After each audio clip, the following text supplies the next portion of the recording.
Hello and welcome back to Clandestine Garden and part 2 of our vintage toy mold collection. This time we're going to go into a little bit more in-depth information since the last video I did some research, did some Googling, and I found some very interesting industrial videos showing how these toy molds became the cute, adorable toys that everyone loved, cared for, and now collect. I also went through some of the collection here, and one of my objectives was to find the original marks on these toys to see what toy company actually produced these molds and what toys they created from them. Now, the vast majority of these do not have any markings on them. Like this one has some marking, like a number.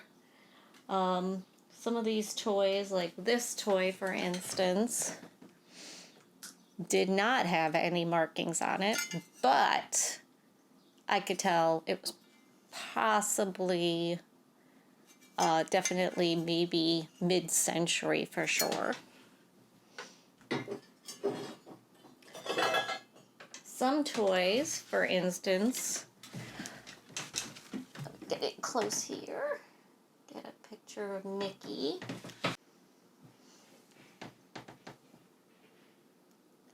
Now, we know who this is, right? This is Mickey Mouse. And there would have been a toy company that would have been making Mickey Mouse toys, rubber toys. So, yeah. We have some definitive characters we know.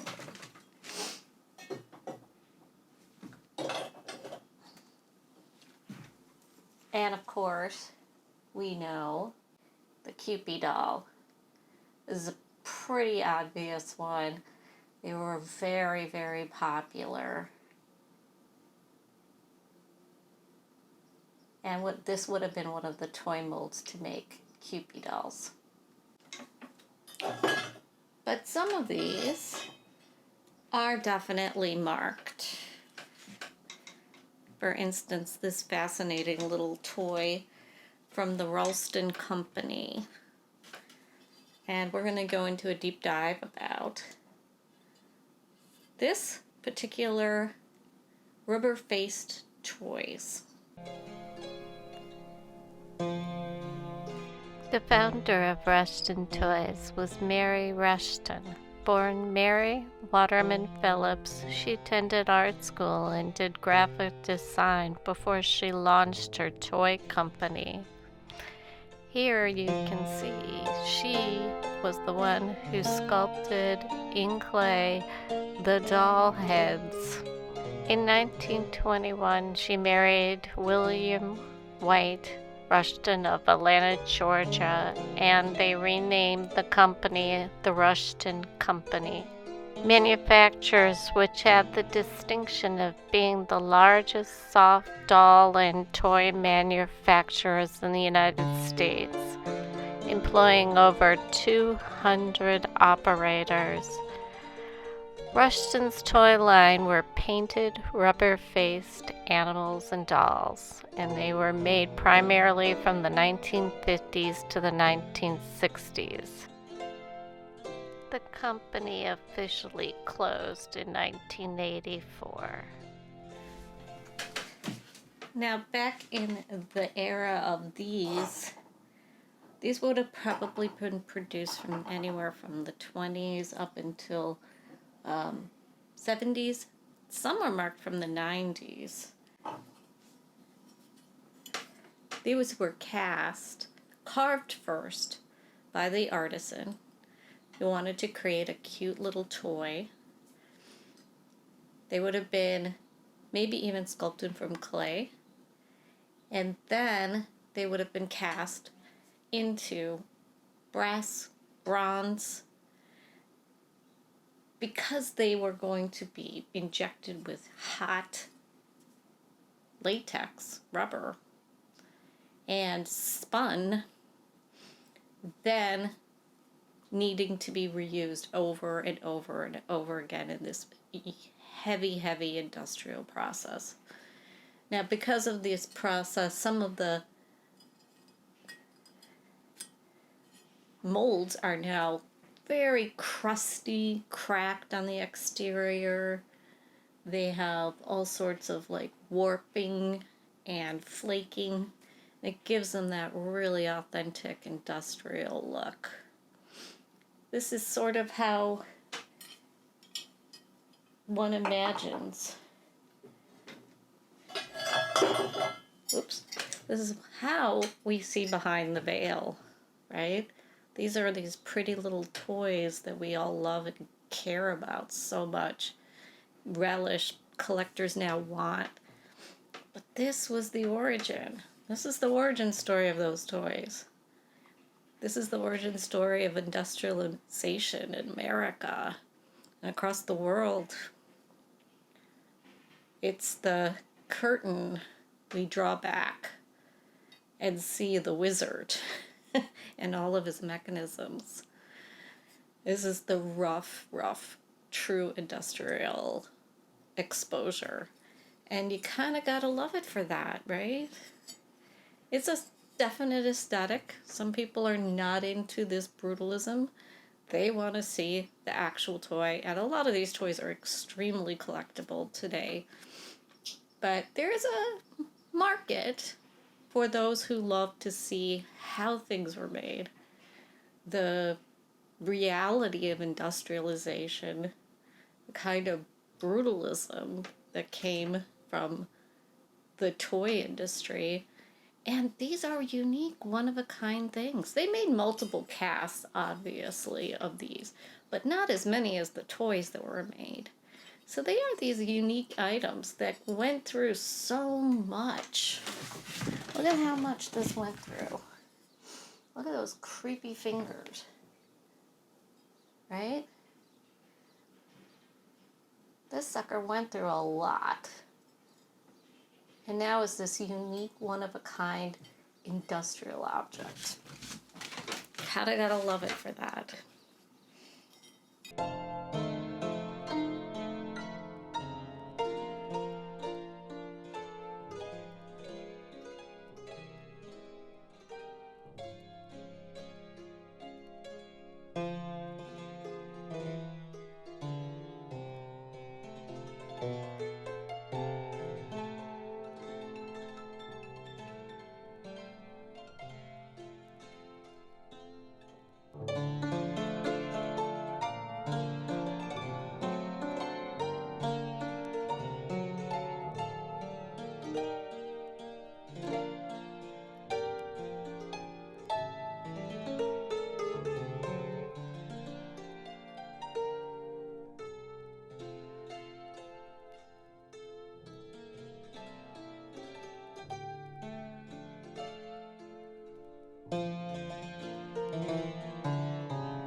Another very popular toy that was produced was the Madame Alexander dolls. And here we got some fine examples. 3 actually of Madame Alexander doll heads that would have produced the Madame Alexander toys. I believe, if I'm not mistaken, all of these are sissy dolls from the 1960s. So if you know something about sissy dolls, this is one of the names of the dolls that was produced at that time.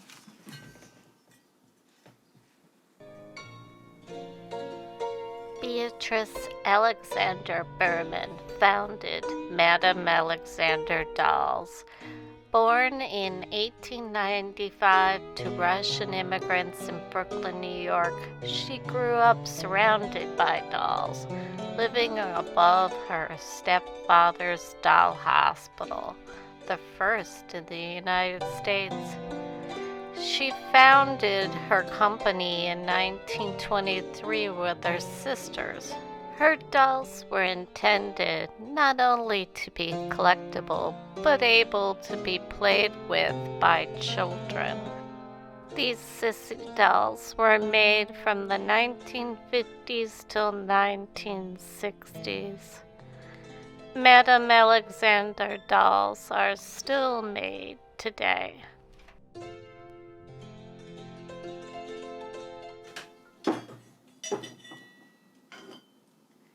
And here is another Madame Alexander sissy doll.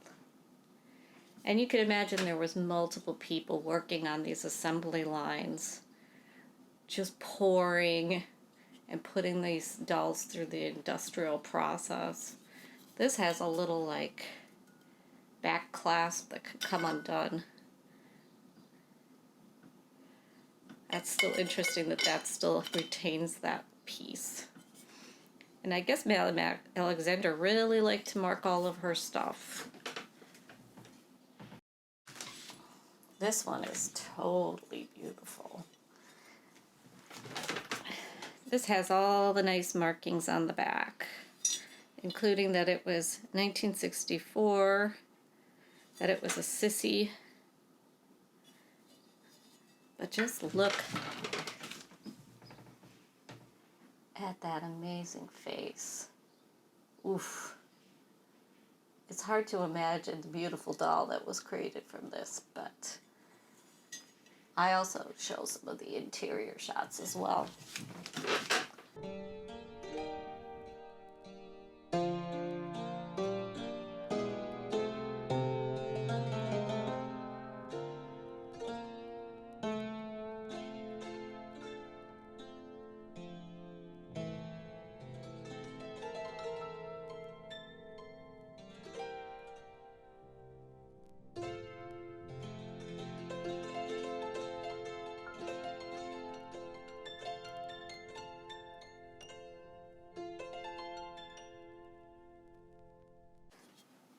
Some of the doll heads still retain some of the latex in them, the rubber that was used in pouring into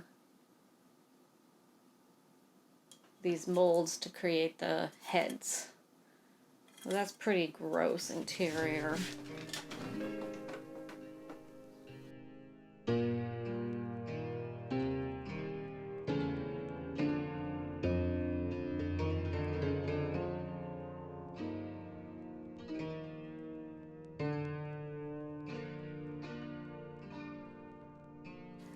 And of course, some of our favorite little heads. I have tried to do all the research I could on Mr. Devilhead here, and still I cannot find what he was for. I would like to hear if anyone has any ideas of what he would have been for. There is no clear markings.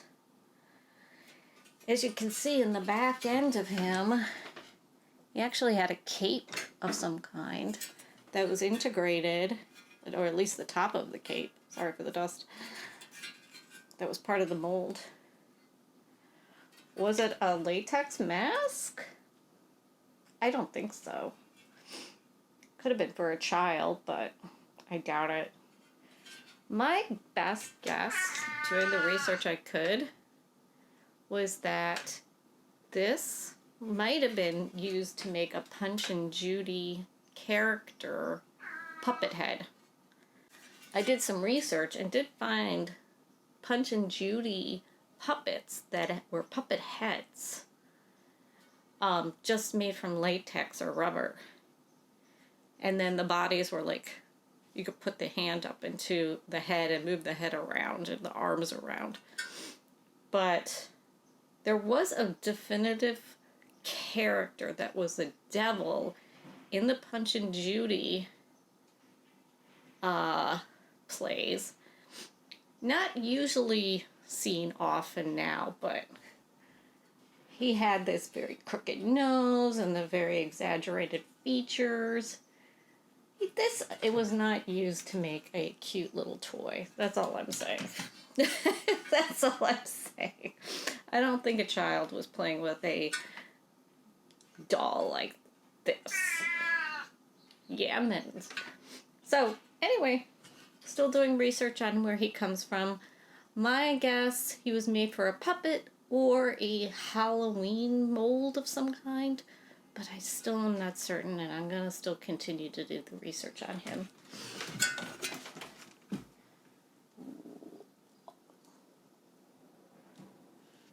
So my next one, I'm not entirely sure what I'm going to do.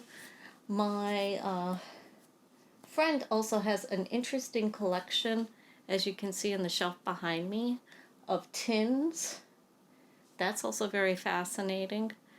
And also vintage antique glass eyes, pre-World War II. And very interesting history to those as well.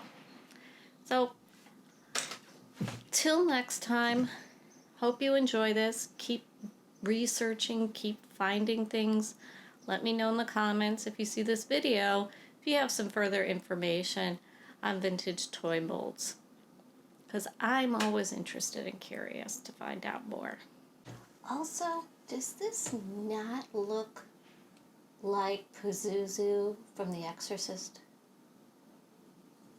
Like, this is freaking Pazuzu from The Exorcist meeting. Wonder if they used this to make that cast. That little statuette.